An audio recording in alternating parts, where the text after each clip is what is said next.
Hey yo, thanks for tuning in to Celeb Insider Official, where we give you an inside look into the culture. Yo, Fat Joe and Jadakiss got cussed out, man. You know what I'm saying? Once New York won, right? Once New York won the finals, right? Beat the Spurs.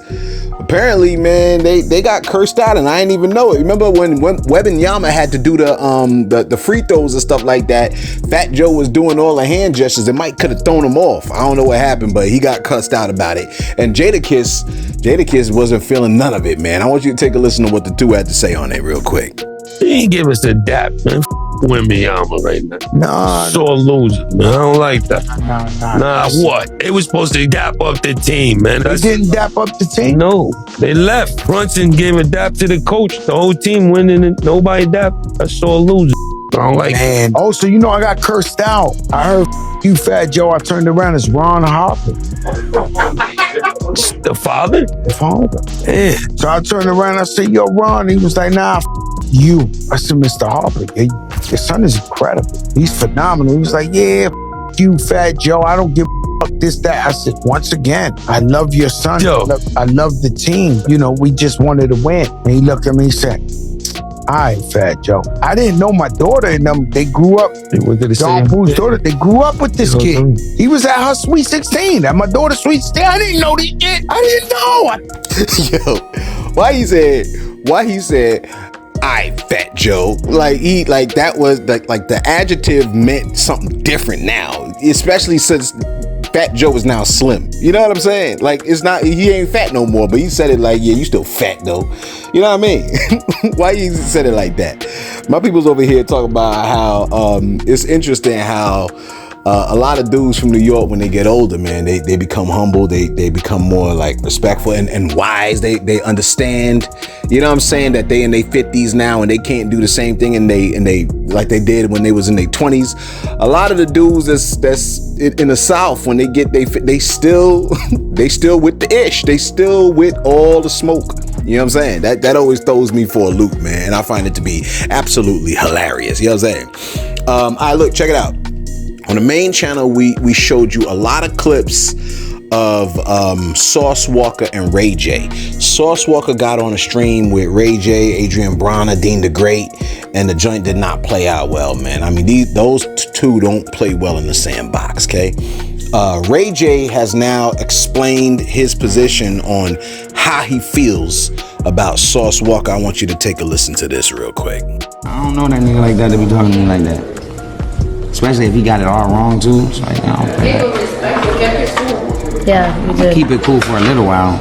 I'm not gonna keep it cool all night though. As long as it doesn't keep getting dragged, then you feel me, like. But getting wet drag, like he completely wrong. He didn't even want. He like if a said something I said, I would look at what the said and then I go make my assumption. You're just looking at what the chat said and then come at that, bro. It's not gonna end the way you think, bro. I appreciate that. I'm trying to figure out how to deal with it right now in my mind. I'm just saying, it's not gonna end the way niggas think. Niggas wanna go money for money, bro. If you don't slow down. Like that man said, niggas wanna go money for money. I think whenever I see two people going back and forth and there's one person that's really louder than the other, now it's not to say that the person that's louder ain't always gonna have the win, because every now and then it can play out that the person that's louder can have the win, but the person that seems to be more reserved and more calm and a lot of times like that could be the problem. And this is not to say that, oh, well, Ray J got better hands than Sauce or even better connects in the whole 9 yards. We don't know what the connection piece looks like. You don't really know what you're tangling with at any given time, especially when a person is a little more subdued, a little more quiet, and they've been around. They think about it like this. Let me put it to you like this. Ray J was around when Whitney Houston was around. You understand what I'm saying? Ray J has been around for a minute. So you know he knows a lot of things. He knows a lot of people. And that's not to say somebody that's younger than him can't come up and, you know, potentially outsmart him, outwit him, get the better of him in any particular way. I'm just saying that Ray J been around for a minute. So we don't even know what Ray J necessarily knows and who he knows and the angles that he can take when it comes down to you understand what I'm saying? Am I making sense? I think I'm making sense. All I'm saying is never underestimate someone that potentially can be your opponent. You should always be on your P's and Q's. Never underestimate individuals that you might could have an issue with. You got to be very strategic, well thought out. You can't move too hastily, because when you move too hastily, a lot of times that's when the worst things play out. You know what I'm saying? That's what, you gotta be like, you know what? Let me not jump the gun. Let me move with caution, because I know what I could do and I know how this could play. You know what I'm saying? Anyway, let me give you this last story, man. This is wild. Jennifer Lewis has spoken on sleeping with 63 men. Yeah. 63 men. And what she learned about it. Take a listen real quick. Because Jennifer Lewis sat down with Keke Palmer, and boy, was it interesting. That was funny. She got into some things. Okay, let's talk about the fact that Jennifer Lewis had a sex addiction, because she did. Let's take a listen. There's no shame in my game. Yeah, bitch, it happened. I slept with 63 men. Now, that was fabulous. But oh my gosh, give me some of that. No, you don't want that. You know what I wish I had known? I wish I'd known my body was a temple. It wasn't until the AIDS epidemic hit where I went, there's got to be more to life than just me clawing at the void of who am I and what am I? Yeah. Let's how about we go find out, Jenny? Let's go find out who you are. I love that. Amazing interview. I love that. It was. Dope conversation. She had to go heal. You know what I mean? She was dealing with some trauma and she was doing things to escape that trauma, but she finally had to go get some real healing. I've heard her say this before though. Like she's very open about like. I've talked about this before. Yeah. That's my girl. I don't know if I've heard the exact number, but yeah. I agree. I could have swore I heard that before. She said that before. 63 men, because I still think that's good for her age. But that's what I said. When was the time frame though? That could have been 63 in a 5-year span. I don't know. I'm asking. Yeah. Because I'm telling you, because she's 69. Like, you know how many women in the early 20s racked up 63 bodies? I mean, it's You know also, what I'm saying? never mind. I'm just What you saying. gonna say? That's You great. gonna say 63 still alive? She ain't got No, many miles off. I Her miles are spread I out. was just gonna say, for her, the way she talks about what she, like the 63 men and the experience that she had. 63 men is crazy. 63 still alive. Yeah, What you talking about? You said in the 20s? Oh, She didn't go into a specific timeline. Young girls out She here. just said that what she said in Listen, her, just in her Broadway days is what she referred to, but she didn't go into a specific timeline. But what I was gonna say is that nowadays, if you were anything close to that, everything would be all over the internet. People would be like, you wouldn't be able to tell that story and then talk about the healing and all that yourself. But that was before camera phones, before the internet, before all that. Yeah. I think everybody talking like that. Well, I'm just saying, no, I don't think so. No, I don't think everybody's Yeah, like that. people ain't just out like, yo, I had sex last night. You know I mean, you got some people, it's a community of people, you just all types of communities. But also, you remember that was the time of the 80s and the 90s where, like she said, 70s, 80s, and 90s. Like, I remember this interview with Russell Simmons. He was like, I remember what I did back then. I was so drunk and high. Remember? So it was during that time. She mentioned Russell told you that? You know what? Where was y'all at? Who made him say that to you, NP? she said the HIV/AIDS epidemic is what like woke her up. So that was around like that was 81, right? Yeah. When that got her in and she's on her Broadway days. 80s. But the crazy thing is, Jess was like 69. That's not a lot of people. What? 63 is not a lot. It's not a lot of men for her to be 69 years old. Like in her life, I don't think that's a lot. Well, you did say how many women in their 20s got Yeah. everybody. That is a lot for your 20s. Yeah, you got girls racking them you up. in entertainment and you moving around or whatever. No. Well, it ain't even about just being entertainment. If you just 63? I'm saying if just in your 20s, if you are in entertainment and moving around, you got 63 bodies just in your 20s, somebody gonna be talking about something. Like oh people yeah, gonna be somebody's talking talking about something, but you got regular little young bitches in the hood that's smashing. 63 though? That's still a lot. Yes, 63 a lot. That's still a lot. I don't know what you're talking about. That's a lot. Yes, it's I think 37 she away from 100, but I'm telling you. because of her age, It's right? probably like that. But that would mean like if you just put it per year. Okay, no. Yeah, that's I a don't man. believe anybody in this room That's a has man sex with shit. 63. No, I have absolutely not. not. Absolutely haven't even touched close to 60. But I'm saying there are girls that give it up. 63, 60, whatever, nigga. I'm saying there's bitches that be giving it up. That's a lot. 63? Yes. 63 a lot. That's a lot of body. You know, what's interesting about that is that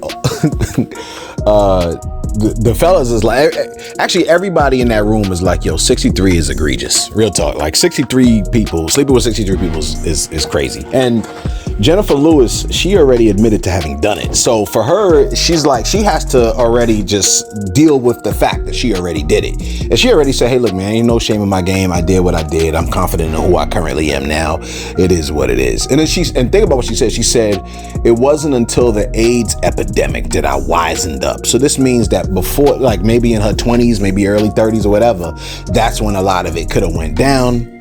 And then she was just like, yo, you know what? Like, you know, she I guess the circles that she was in, it was crazy, et cetera, et cetera. I don't know. A lot of people talk about, yo, 63 is light numbers. Nah, not to me. 63 ain't no light numbers. 63 is like, I don't give a F about my body. I don't really even value it like that. Ain't no way that you value your body and have a bunch of bodies, bro. You don't value yourself highly if you got a lot of bodies, because if you have a lot of bodies, then that means the more bodies you have, the more common you become. You understand what I'm saying? Your joint ain't exclusive. It's not even special. You know what I mean? And, you know, that's even almost 10 times worse. Is like, you're going to give it to somebody, like we done told you this before, you're going to give it to somebody else, you're going to try to, listen, man, you can't, you know, if you plan on getting married and you plan on giving yourself to somebody else, it would suck for somebody else to receive a product that a bunch of other people already used. You know what I'm saying? And there's nothing exclusive for that love of your life. You know what I mean? If you're going to have the love of your life, they should at least have something relatively exclusive that everyone else in the neighborhood hasn't already had. You know what I'm saying? Plus, when you have a lot of bodies and you're attaching and detaching and attaching and detaching, remember, being in relationships like that, sex is like Velcro. You understand what I'm saying? And relationships are like Velcro. So the more you attach and detach, you weaken the stickiness of the relation that you're able to have. Your ability to be relational with other people and to be able to stick to them becomes less and less the more you attach and detach from other people. You understand what I'm saying? This is why a lot of people that have a lot of bodies, they can't even find themselves being able to settle down with one person and have a lifelong, deep, intimate connection with another individual because of the fact that they've been able to connect and detach so frequently. They struggle with having deep, intimate relations with other people. You know what I'm saying? Of course, you know, there's always your outliers. There's always someone that comes along and says, I got over 1,000 bodies and now I'm happily married for 50 years. Well, that's pretty unfortunate for your spouse as far as I'm concerned. You know what I'm saying? Let us know your thoughts in the comments below. I know a lot of people ain't gonna agree with what I got to say. That's not my problem. You know what I'm saying? I believe my body is a temple. You know what I'm saying? And I believe all human bodies are temples, and when you treat it like trash, then, you know, you treat your body like trash. You know what I'm saying? You might not agree with me because you feel guilty, and the only way you can console yourself is to hate what I'm saying. Maybe that's your angle. You know what I'm saying? I know a lot of people ain't gonna like what I said, but I don't care. You know what I'm saying? Let us know your thoughts in the comments below. Be sure to like, be sure to subscribe. Thanks for tuning in to Celeb Insider Official, where we give you an inside look into the culture.